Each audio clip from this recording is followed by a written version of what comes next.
দীপজল ভাই আমাদের যে হকটা যদি আমাদের উনি দিয়ে দিতেন তাহলে তো আজকে আমরা মিডিয়ার সামনে আসতাম না। এই মিডিয়াম ফ্যামিলি থেকে আমরা যে অ্যাডজাস্ট করছি, এটা কি আমাদের কষ্ট হয় না? এইভাবে তো জীবনটা গেছে 40 বছর।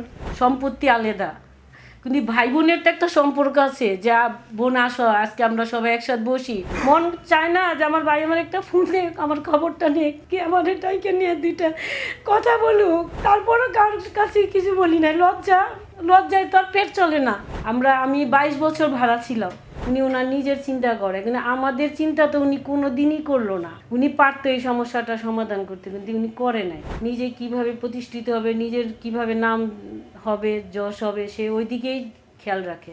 আমার দীপজল ভাই আমাদের যে হকটা যদি আমাদের উনি দিয়ে দিতেন তাহলে তো আজকে আমরা মিডিয়ার সামনে আসতাম না, কিংবা আমরা মহামান্য আদালতের দ্বারস্থ হতাম না।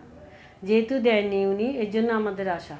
আর আমাদের জানমালের নিরাপত্তার জন্য আমরা এই যে মিডিয়ার সামনে আসা, যাতে আমাদের জানমাল নিরাপত্তা থাকে। আর জনগণের, আমরা দেশের মানুষকে আমরা সাক্ষী রাখছি যে আমাদের জানমালের যাতে নিরাপত্তা থাকে। ভিশন ব্লেন্ডার সাইক্লোন প্রো সঠিক ওয়াটের শক্তিশালী মোটর ও শার্প কাটিং এজ ব্লেডের কারণে মাংস কিংবা অন্যান্য মশলা নিমেষেই হয় মিহি passion. Vision Blender cyclone pro. Islamic আইনে যেটা আছে যে বোনরা ভাইরা বাপের একটা অংশ রেখে গেলে সবাই তার একটা মালিক হয়ে যায়। তো এটা তো আমার ভাইয়ের বুঝতে হবে যে আমরা তো অরিসূত্রে মালিক, আমরা 4 বোন। তো আমার ভাইয়ের উচিত ছিল যে আমাদের 4 বোনের সাথে বসা।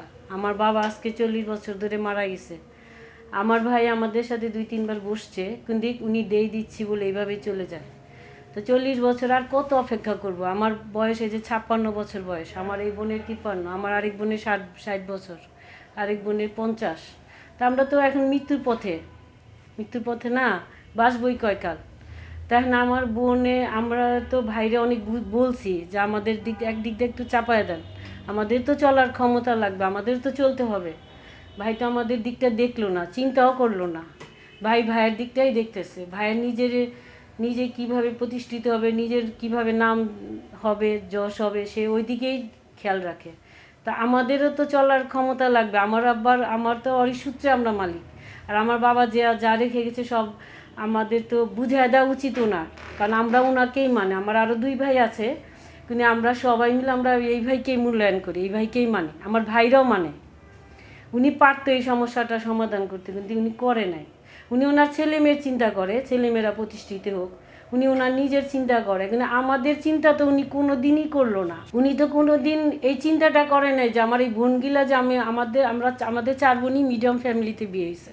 তো আজকে যে আমরা এই মিডিয়াম ফ্যামিলি থেকে আমরা যে অ্যাডজাস্ট করছি, এটা কি আমাদের কষ্ট হয় নাই? হয়তো কিছু ছাড়তে হয়েছে, কিছুভাবে চলতে হয়েছে। এইভাবে তো জীবনটা গেছে 40 বছর। কিন্তু তারপরও কারোর কাছে কিছু বলি না, চোখে একটা লজ্জা ছিল, কিন্তু লজ্জায় তো আর পেট চলে না। মানুষের তো প্রয়োজন মিটাইতে হবে, জীবনে তো চলার পথে লাগবেই। কিন্তু ভাই তো এটা বোঝে নাই। বাইরে তো আমরা অনেক বলা হয়েছে, ভাই তো জানে আমাদের 4টা বোনের 4 রকমের সমস্যা ছিল। আমার এই বোনের কিডনির সমস্যা, ওর কি এখন বিদেশ যায় চিকিৎসা দরকার না? আমার হার্টের সমস্যা, আমার কি চিকিৎসা দরকার না? আমার ওই বোনের পা ফুলে এরকম হয়ে গেছে। আমি 22 বছর ভাড়া ছিলাম, তারপর এতদিন পর একটা বাড়ি করছে, তারপর ওই রকম একটা পরিবেশে না। আমার এই বোন একটা যায় বাড়ি করছে, তা ওই রকম পরিবেশ না। আমরা তো এই জায়গার না, আমাদের তো আরও একটা লেভেল থাকা কথা ছিল। ভাই পারতো, ভাই আমাদের ওই সহায়তা করেনি, যার কারণে আসা। এখন আমার কথা হইল গিয়া, আমার ছেলে মেয়েদেরও চিন্তা ভাই করতেছে না। একটা ফোন দেওয়ারও প্রয়োজন মনে করে না যে আমাদের কি প্রয়োজন, আমরা কিভাবে চলতেছি। হাই হ্যালো তো একটা সম্পর্ক থাকে না ভাই বোনের? 6 মাস বছরে তো মন চায় না যে আমার ভাই আমার একটা ফোন নেই, আমার খবরটা নেই, কি আমার এটাইকে নিয়ে দুইটা কথা বলুক। এই কথাটুকু তো তাদের প্রয়োজন পড়েই না। তাদের জীবন নিয়ে তারা ব্যস্ত, আর আমাদের মতন আমরা পইড়া রয়েছি। তো 40 বছর তো এইভাবে অপেক্ষা করলাম, অপেক্ষা করতে করতে যে গেল। মা মারা গেছে 11 বছর পড়লো। এই 10 বছরে আমার 3টা ভাই যদি একটা ফোন দিয়ে আমার 3 বোনদের জিজ্ঞাসা করে আমরা কেমন আছি, ওরা কেন এত নিষ্ঠুর হইল? এইটাই প্রশ্ন আমার, ঠিক না?